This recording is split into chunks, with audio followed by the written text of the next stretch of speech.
Mister के Armstrong जो बहुत ही मिशनरी थे, बाबा साहब डॉक्टर भीमराव अम्बेडकर की मूवमेंट से जुड़े थे, लॉर्ड बुद्धा के जो संदेश है, जो उनका मानवतावादी जो उनका उपदेश रहा, संदेश रहा, उससे जुड़े हुए थे। और जब उन्होंने पार्टी में काम करना चाहा तो एक ही पार्टी उन्होंने चयनित की, बहुजन समाज पार्टी। और बहुजन समाज पार्टी में जब से वो जुड़े रहे हैं या जब से जुड़े हैं तो पूरी ईमानदारी निष्ठा से वो तमिलनाडु स्टेट में पार्टी का जनाधार बढ़ाने में पूरे जी जान से लगे रहे हैं। लेकिन इनकी जिस प्रकार से हत्या की गई है घर के बाहर, ये बड़ा सोचने की बात है। जिस तरीके से हमारे स्टेट के प्रेसिडेंट की हत्या की गई है उनके घर के बाहर, तो उससे ऐसा लगता है कि आपके तमिलनाडु स्टेट में कानून व्यवस्था नाम की कोई चीज नहीं है। और इतना ही नहीं, मुझे ये भी मालूम हुआ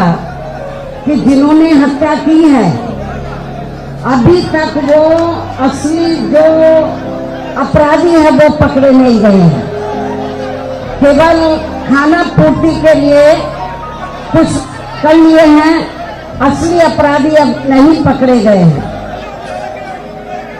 स्टेट गवर्नमेंट को बहुत गंभीर होना चाहिए,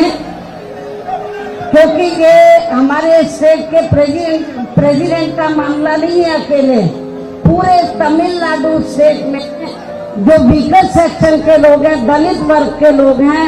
वो बहुत भयभीत है, डरे हुए हैं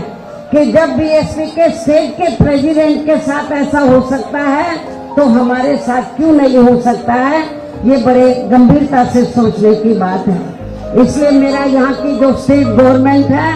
तो उनसे ये कहना है, यहाँ के मुख्यमंत्री से खास तौर से, कि उनको लॉ एंड ऑर्डर तरफ ध्यान देना चाहिए और जो वीकर सेक्शन के लोग हैं, दलित वर्ग के लोग हैं, उनके सुरक्षा का ध्यान रखना बहुत जरूरी है। और जिस तरीके से शाम के वक्त आकर इनकी हत्या की गई तो मुझे तो ऐसा लगता है कि ये अब तक यदि सरकार गंभीर होती तो जो असली अपराधी अब तक पकड़े जाते, लेकिन असली अपराधी अभी तक नहीं पकड़े हैं। इसलिए हम स्टेट गवर्नमेंट से ये चाहेंगे कि आप हमारे जो स्टेट के प्रेसिडेंट रहे हैं वो नहीं हमारे बीच में रहे, तो आप न्याय नहीं देना चाहते हैं तो हम चाहेंगे कि ये मामला सीबीआई को रेफर किया जाए, ताकि जो असली अपराधी हैं तो उनका असली किरदार सामने आ जाए, ये मालूम पड़ जाए कि इसके पीछे हाथ किसका है। क्योंकि हमें कोई, हमारी पार्टी को कोई उम्मीद नहीं है यहाँ की स्टेट गवर्नमेंट हमें न्याय दे देगी, पड़ जाए कि इसमें हाथ किसका है। इसलिए इस घटना को हमारी पार्टी ने काफी गंभीरता से लिया है और हमारी पार्टी कोई चुप नहीं बैठेगी, यहाँ हमारा यूनिट भी कोई चुप नहीं बैठेगा। स्टेट गवर्नमेंट पे पूरा दबाव बनाएगा कि आप यदि न्याय नहीं दे सकते तो सीबीआई को मामला रेफर करें। और इनके देहांत, इनकी जिस तरीके से हत्या की गई है, मृत्यु हुई है, हमारी पार्टी काफी दुखी है। हम इनको अपने श्रद्धा सुमन अर्पित करते हैं और इस मौके पर उनके जो परिवार लोग हैं, चाहने वाले जो लोग हैं, उनसे मेरी वो भी बहुत दुखी हैं, लेकिन कुदरत से मैं यही कामना करती हूँ कि कुदरत इस दुख को सहन करने की उनको शक्ति दे, मतलब, और हिम्मत और हौसले के साथ आप लोगों को, जो भी दोषी लोग हैं, अपराधी लोग हैं, तो उनको सजा दिलवाने में आप लोगों को आगे आना चाहिए, लेकिन कानून व्यवस्था को अपने हाथ में नहीं लेना है। कानून व्यवस्था का पालन करते हुए आपको ये बताना है कि जो व्हीकल सेक्शन के लोग हैं वो कानून को कभी अपने हाथ में नहीं लेते। कानून व्यवस्था का पालन करते, कानून का जो शांति व्यवस्था के साथ कानून व्यवस्था सरकार इधर उसको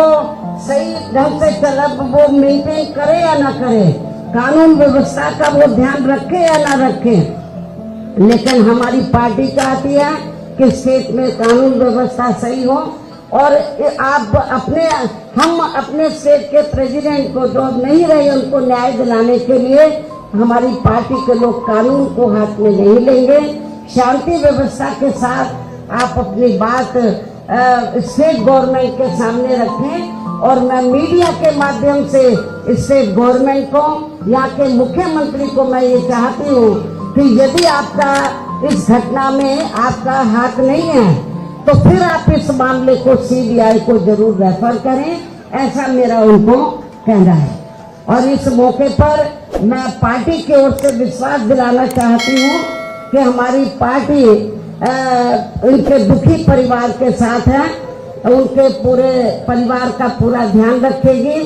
और सरकार से भी मैं कहना चाहूंगी, जिस तरीके से इनकी हत्या की गई है तो इनका पूरा परिवार भी काफी भयभीत है, डरा हुआ है कि जब उनके साथ ऐसा हुआ है और उनको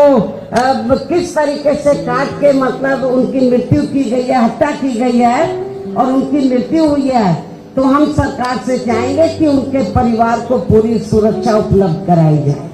उनके परिवार को हर तरीके से उनकी मदद की जाए, स्टेट गवर्नमेंट मदद करें, सुरक्षा उपलब्ध कराए।